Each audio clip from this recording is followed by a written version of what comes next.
श्रावण चालू झाला की वर्षभरात न बनवलेले काही काही पदार्थ बनवायला आपण सुरुवात करतो. त्याच्यातलाच हा एक पदार्थ आहे उकडीचे कानोले. आमच्याकडे शेंगा म्हणतात, माहेरी त्याला कानोले म्हणतात. तुमच्याकडे याला काय म्हणतात कमेंट करून नक्की सांगा.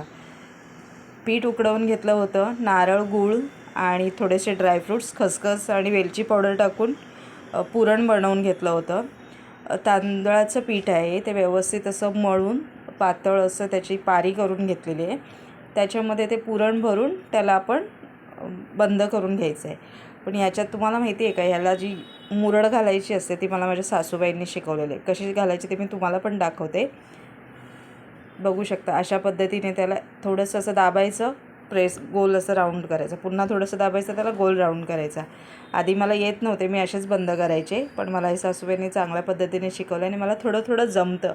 हे मला बऱ्यापैकी जमलं आहे का कमेंट करून नक्की सांगा. आणि काल तुम्ही श्रावणीतलं पहिला सोमवार काय बनवलं हे पण कमेंट करून नक्की सांगा.